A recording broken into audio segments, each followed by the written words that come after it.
Usually when you get a medical diagnosis, there's a very comforting precision to it.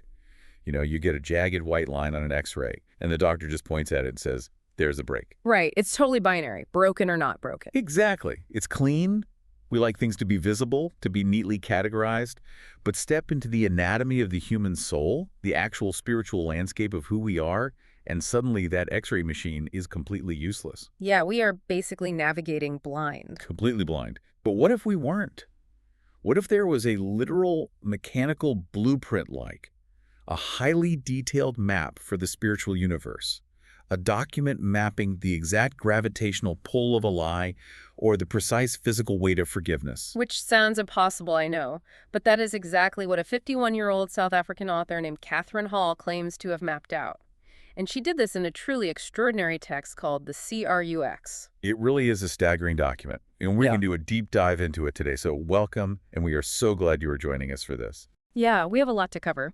What makes this text so entirely captivating is that it provides a real diagnostic framework for something we normally just treat as purely abstract. Right, like we usually think of the soul as this vague, cloudy concept. Exactly.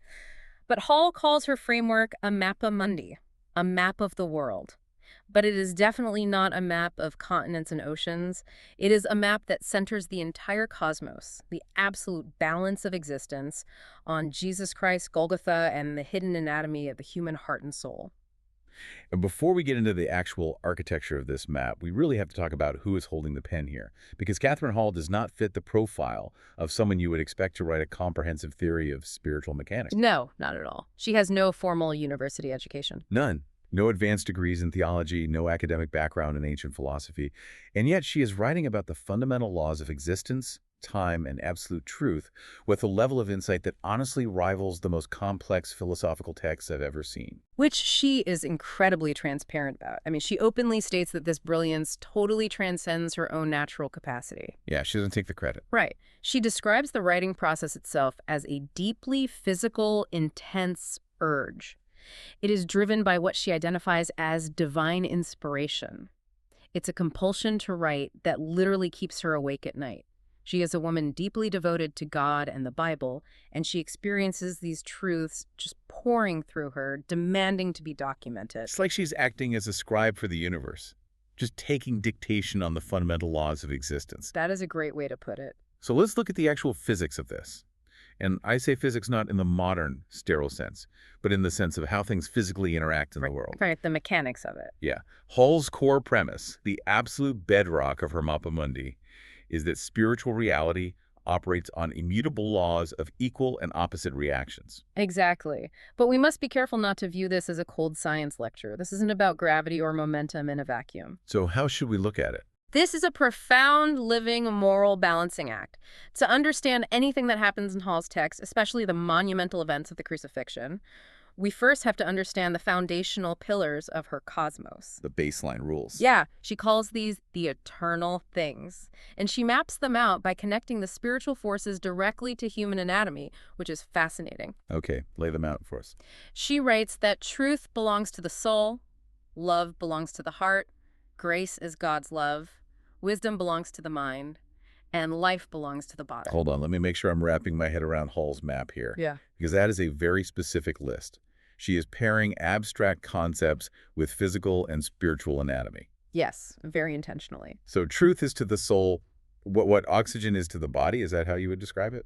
Actually, it is even more foundational than that. Oxygen is something the body consumes to keep going. Hall is suggesting that truth is the very substance the soul is constructed from. Oh, wow. So it's a building block.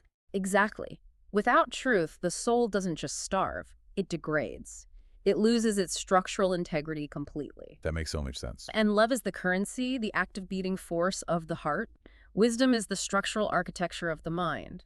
And lifelike, pure, unadulterated existence is the absolute domain of the body. Okay, so she is establishing the baseline of a perfectly healthy spiritual anatomy.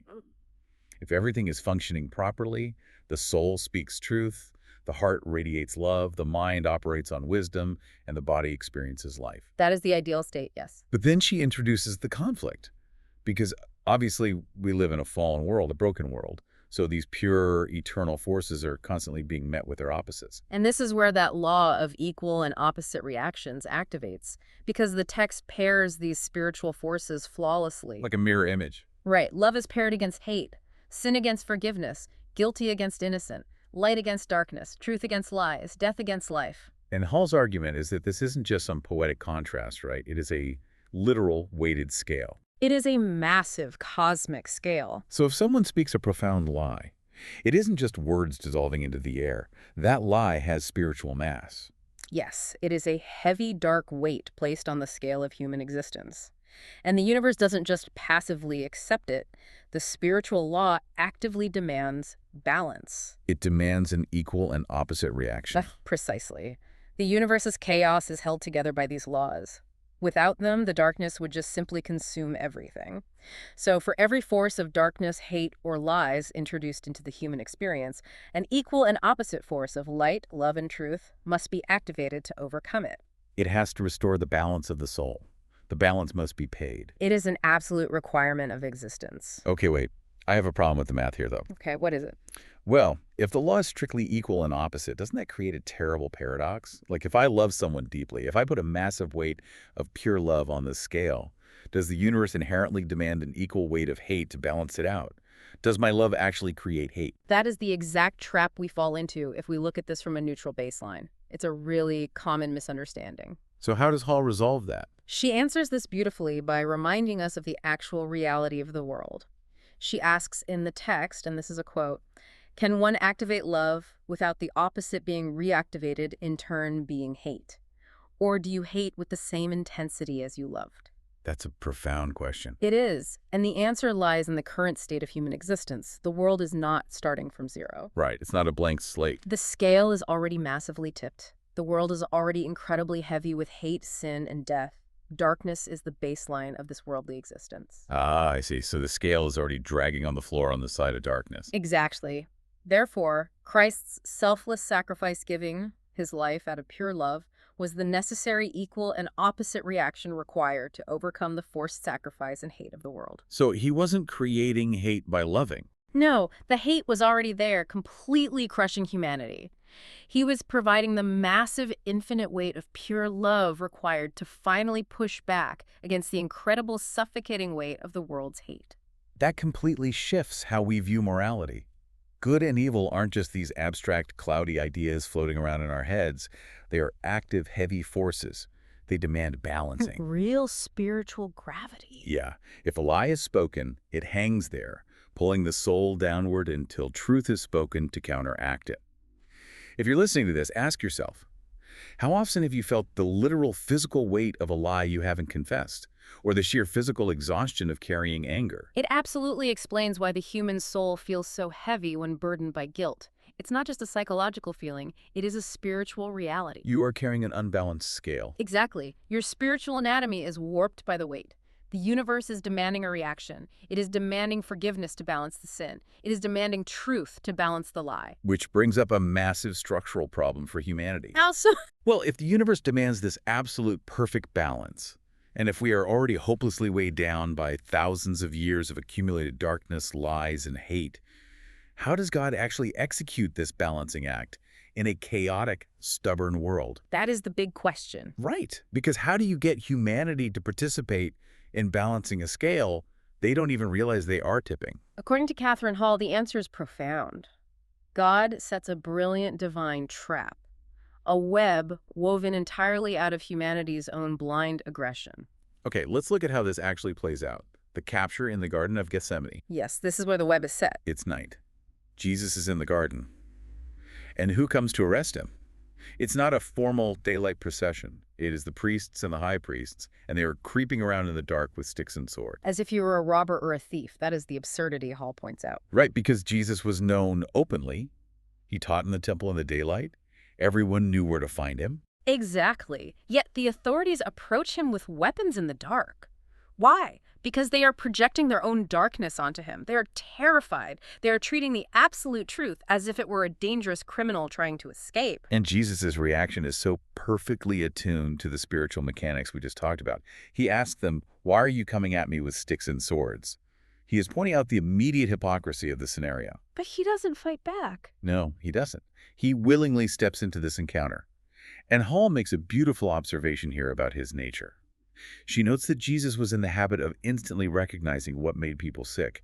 He had this perfect spiritual empathy. Let's delve into what that perfect spiritual empathy really means in Hall's framework. When Jesus looks at a person, he isn't just looking at their physical body. He's looking at their Mappa Mundi. Yes, he sees the heavy weights of lies, the crushing burden of unforgiven sin, the deep festering wounds where hate has consumed love. And in that garden, surrounded by fear and aggression, he sees the profound spiritual sickness of the mob. They are just vibrating with this toxic, unbalanced energy. And what does he do? In all the chaos, one of the soldiers meant to arrest him has his ear cut off. And Jesus reaches out and heals him. It's incredible. He heals the man who's literally there to bind him and take him to his execution. This is the moment Hall calls the web. Humanity is being tripped up by its own sin. Jesus is giving humanity the rope to hang itself, spiritually speaking. By showing them pure love. Exactly. By performing a miracle of pure, sacrificing love and healing right in front of the people trying to destroy him, he is presenting himself as undeniably innocent. He's activating that equal and opposite reaction. They bring the force of hate and capture. He brings the force of healing and willing submission. It is a perfect spiritual counter move. And hold on, let's stop and look at the healing itself for a second. Yeah. Because the text points out something fascinating about how Jesus operated. Hall writes that after healing someone, Jesus would always say, "Sin no more."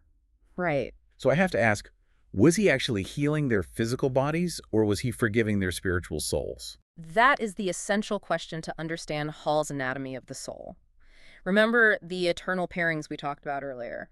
Life belongs to the body, truth belongs to the soul. Yeah, I remember. But they are completely intertwined. When physical sickness is present in this theological framework, it is often a manifestation of a deeper spiritual imbalance. A heavy weight of sin on the soul corrupts the life of the body. So the physical disease is just the symptom. The underlying condition is an unbalanced scale. Precisely. By saying sin no more, Jesus is addressing the root of the imbalance. He is offering forgiveness, which is the divine heavyweight force required to balance the crushing weight of sin. Wow. Once the spiritual scale is balanced, once the soul is restored to truth and the heart to love, the physical healing naturally follows. The body returns to life. That is such a deeply moving concept. Healing and forgiveness are bound together in the very mechanics of who we are. They are inseparable. But here is the real tragedy of the garden. He performs this healing. He shows this profound grace. He literally balances the scale for this wounded soldier in real time. And the mob still takes him. The miracle falls on completely deaf ears. Because the darkness in them is so incredibly heavy, they literally cannot process the light. They are blind to it. It's as if he is speaking a language their corrupted souls can no longer translate. And by ignoring the miracle, by continuing with the arrest of an undeniably innocent man who just healed one of their own, they are locking themselves into the divine web. They are springing the trap on themselves. Yes, they are initiating the fulfillment of the spiritual law. They are voluntarily loading the scale with an impossible, monumental weight of guilt and hate, forcing the universe to prepare for the ultimate crushing weight of innocence to counter it. If you're listening to this, ask yourself, when you are confronted with a difficult truth, do you reach for a sword, or do you let yourself be healed? That is the question, isn't it? How often do we act exactly like that mob in the garden? We approach the truth with our defenses, our own personal sticks and swords creeping around in the dark because we are secretly ashamed. We get defensive, we get angry, even when the truth standing right in front of us is offering to heal the deepest wounds we carry. It is the tragedy of the human condition. We are terrified of the vulnerability that truth requires. Truth demands that we drop our weapons. It demands that we acknowledge our spiritual sickness. We often prefer the familiar, suffocating weight of our own darkness to the blinding, exposing reality of the light. Hall captures this perfectly. The world will deny Christ, just as Peter will deny him. We deny the Savior, we deny the works, we deny the very existence of the light. It is all part of the trap we build for ourselves. Absolutely. But wait, if Jesus just bypassed their aggression in the garden and showed them pure innocence, how does that actually balance the cosmic scale? It feels like the trap isn't fully strung yet. He's arrested, sure, but for a cosmic scale to tip, the world's condemnation has to be absolute. Right, the arrest isn't enough on its own. Which makes me look at the trial itself. How does a structurally flawless spiritual universe handle a legally slawed execution. This is perhaps one of the most brilliant, philosophically satisfying framings in Hall's entire document. She looks at the trial of Jesus not just as a historical tragedy, but as a deeply flawed legal contract, a divine contract that the spiritual universe had to recognize and process. Okay, I love this framing. She outlines the blatant illegality of the process according to the world's own rules. Right, because if the world is going to condemn the absolute truth, the process the world uses to do it has to be an absolute lie. The scales demand it. Yes, it has to be a total inversion of justice. Hall breaks this down into strikes. Let's walk through the mechanics of this trial. Strike 1, Christ did not have any witnesses, and he did not have any legal counsel. He was entirely alone, completely unrepresented in a court of law. Which immediately invalidates the fairness of the proceeding right off the bat. Right. And strike 2, there was no evidence, no actual proof of a worldly crime that warranted death according to the laws of the land. He had led no violent rebellion. Right. He had stolen no property. He was completely innocent under their own laws. And strike 3, which is the most mind-bending part of the whole process, there was no state sentencing. The state, meaning Pontius Pilate representing Rome and King Herod representing the regional authority, found him completely innocent. They examined the absolute truth and found no fault in him. But instead of releasing him, they simply handed him over to the people to execute according to the people's will. Let's look closely at the psychology of that interaction, specifically between Jesus and Herod. Hall describes Jesus standing before Herod as coming across as a non-enemy. A non-enemy. Yeah. He is meek, he is weak, he is entirely silent. Herod, who is a man obsessed with his own worldly power, his own ego, looks at this battered man and decides he is a fraud. Jesus poses absolutely no threat to Herod's earthly kingship. Herod feels secure. He looks at the King of Kings, the architect of the spiritual universe, and basically says, this guy is nothing. He's a joke. And because of this shared dismissal, Herod and Pilate, who were previously bitter enemies at odds over jurisdiction and power, suddenly become united in friendship. Wow, that is dark. Hall points out how deeply chilling this is.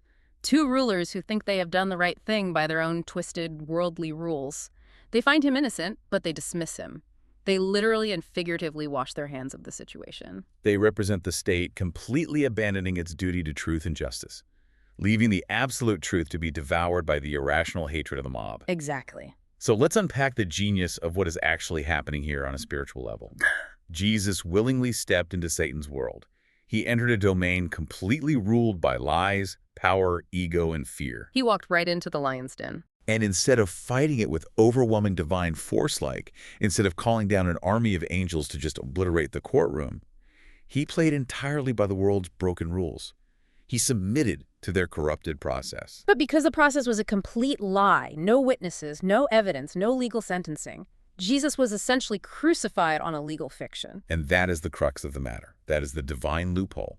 Because he was crucified on a lie, Hall states that his trial, his sentence, and his crucifixion are null and void in worldly terms. Oh, and void. I love those words in this context. It's like a brilliant multi-layered maneuver in a divine contract.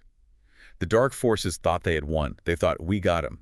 We used the system, we bent the rules, we manipulated the crowds, and we destroyed the light. But they were wrong. Completely. Because by breaking their own rules, by executing absolute perfect innocence through an illegal, fraudulent, worldly process, they inadvertently unlocked the only mechanism that could save humanity. Exactly. Let's go back to the fundamental law. The universe's central spiritual law states that the only way to save guilty, sinful blood is through the willing spilling of innocent blood. Okay, wait. Halt right there. I have to push back on this a little bit. Go for it. I understand that a contract needs a seal. If we are talking about a legal loophole, a divine contract of salvation, it requires a signature. But why blood? Why blood specifically? Yeah. Why couldn't the physical manifestation of pure truth just be a spoken word? Why couldn't Jesus just stand before the crowds, declare the world forgiven, and have that declaration balance the scales? Why the visceral, brutal necessity of blood? To understand that, we have to return to Hall's anatomy of the soul. Remember the eternal pairing we discussed. Life belongs to the body. Okay, yes. A spoken word is an expression of the mind of the soul, but a contract regarding the ultimate fate of human existence, life and death, must be sealed with the ultimate currency of physical existence. The ultimate currency. Right. Blood is the literal physical vessel of life.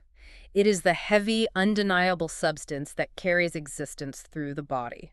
So a spoken word isn't heavy enough to balance the scale of physical death. Correct. The darkness of the world wasn't just a bad thought, it was a physical corruption. It brought physical death, disease, and decay.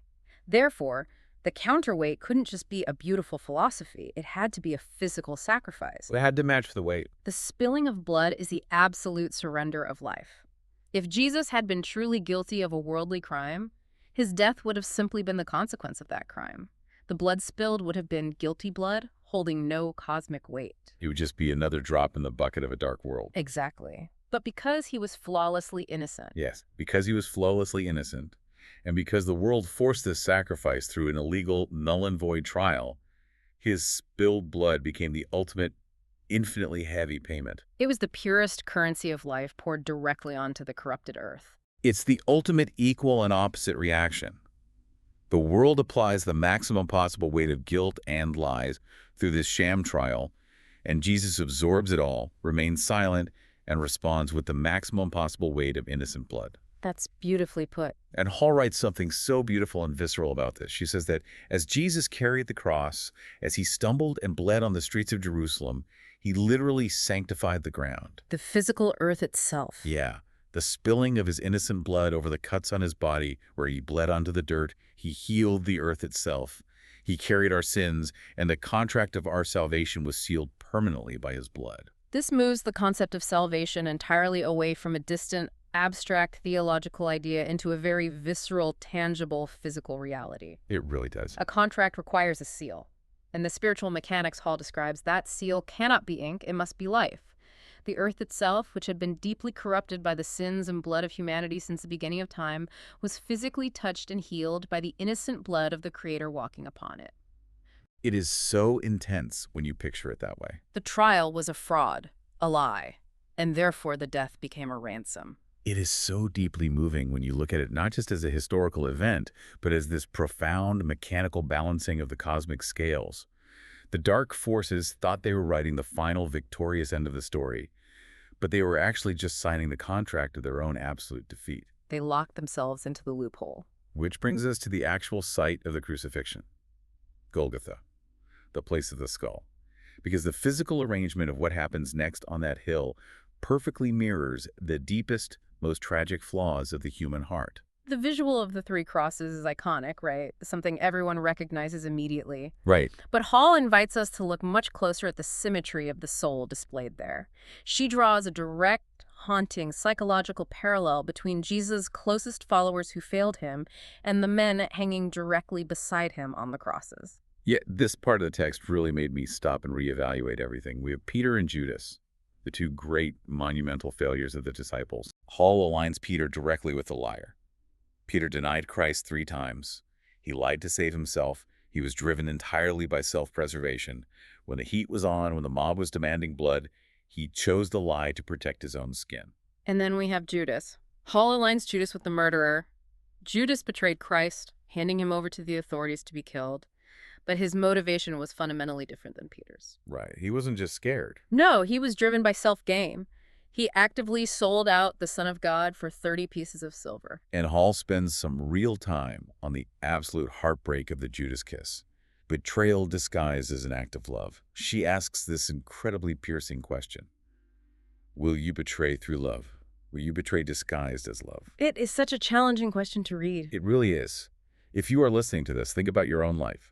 The deepest, most devastating wounds we ever experience don't come from our obvious enemies.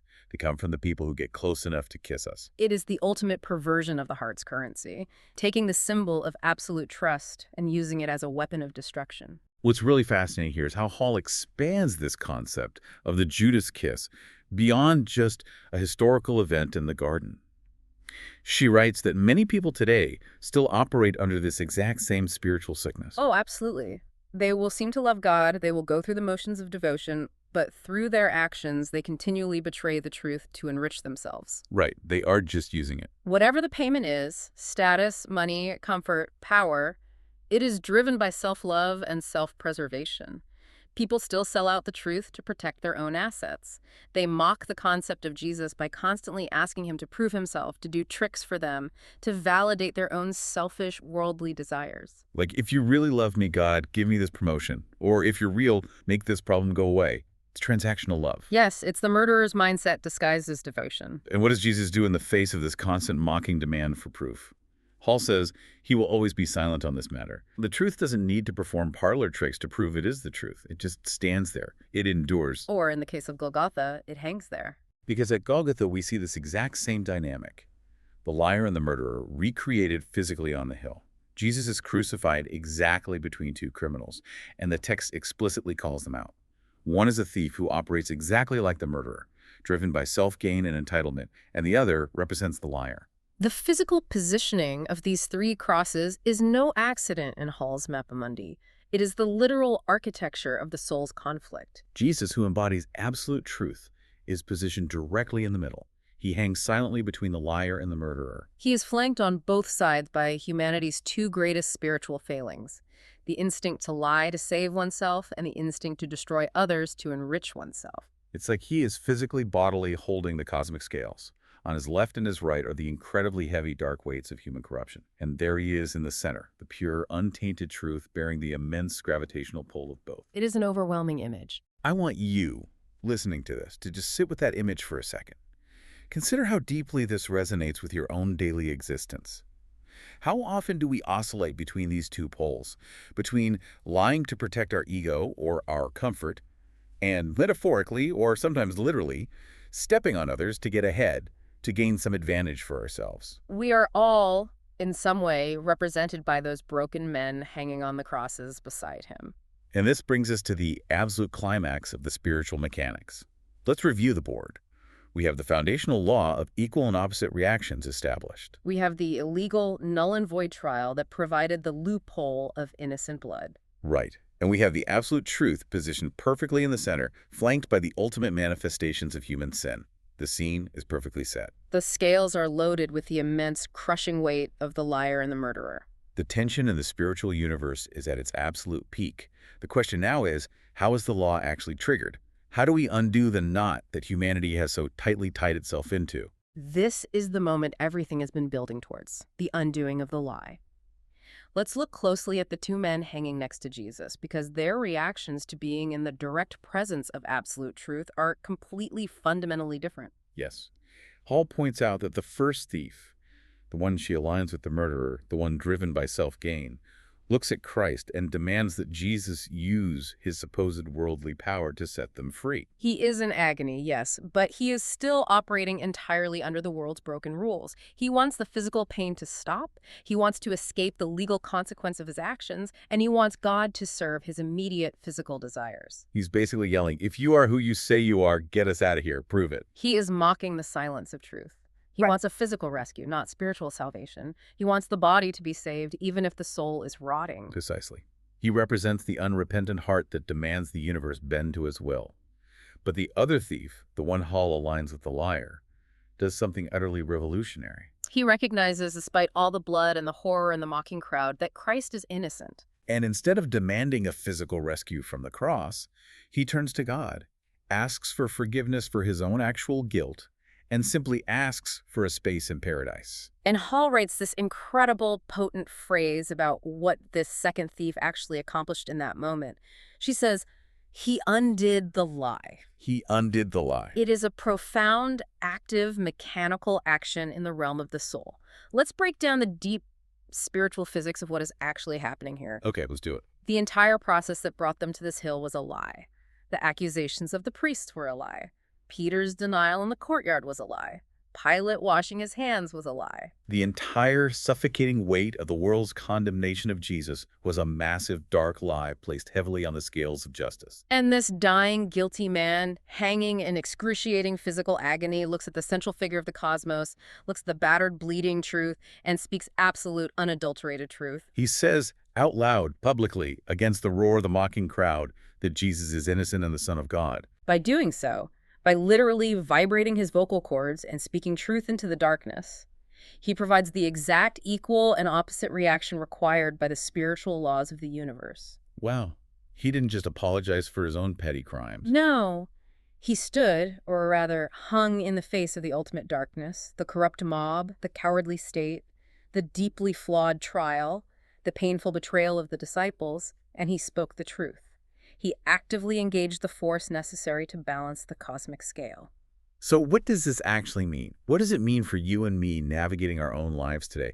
Think about the stunning simplicity and the immense, universe-altering power of this single act. It is truly staggering. The ultimate spiritual loophole, the divine contract that saved the human soul from eternal darkness, wasn't closed by an army of angelic warriors descending from the clouds with flaming swords. It wasn't closed by a brilliant legal scholar successfully arguing the intricacies of the law in front of the Sanhedrin either. No.